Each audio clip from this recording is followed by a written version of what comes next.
హరీష్ ఇక్కడ చూస్తే అటెండెన్స్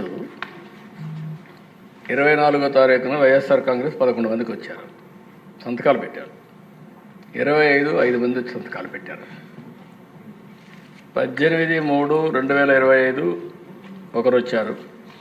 19/3/2025 నలుగురు వచ్చారు. లోపల ఎక్కడ వచ్చింది కనపడలేదు దిశ. మీరు రాలేదా? మీరు మాకు ఐడియా లేదు, మీరు రానిలేదేమో అని మాకు అనుమానం. మార్నింగ్ నేను అనౌన్స్ చేశానండి హౌస్లో.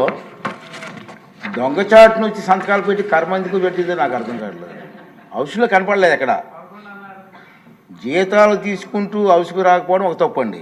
గవర్నమెంట్ జీతాలు తీసుకుంటున్నారు సార్ వీళ్ళందరూ కూడా. జగన్మోహన్ రెడ్డి మినహా అందరు ఎమ్మెల్యేలు కూడా నెల నెల జీతాలు తీసుకుంటున్నారు. జీతాలు తీసుకొని డ్యూటీకి రాకుండా ఉన్న వాళ్ళు ఏమనాలి సార్ మనం? అదే ప్రభుత్వ ఉద్యోగస్తులు కానీ డ్యూటీకి రాకపోతే ఏం చేస్తాం సార్ మనం? అంటే దీనికి అంటే తెలియని చెప్తున్నాను, ప్రజలకు కూడా తెలియాల్సిన అవసరం ఉంది సార్. అంచేత దొంగచాటును వచ్చి దొంగ సంతకాలు పెట్టే కర్మ ఎందుకు వచ్చింది సార్ ప్రజాప్రతినిధులకి? ఇవన్నీ కూడా మనం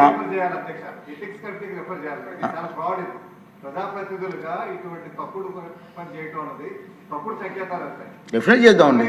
ఓకే, డెఫినెట్గా నేను ఒకసారి రూల్స్ వెరిఫై చేసి అవసరమైతే రూల్స్ పర్మిట్ చేస్తే ఎథిక్స్ కమిషన్కి వెళ్దాం సార్. తప్పదు, ఎందుకంటే ప్రజల డబ్బు ఇది.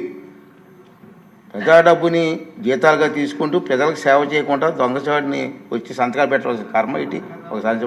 దీనికి అవసరమైతే అంతా పెద్దలందరితో మాట్లాడి ఎథిక్స్ మనోహర్ గారు అంతా అనుభవం మాట్లాడిన తర్వాత అవసరమైతే ఎథిక్స్ పంపిస్తాం.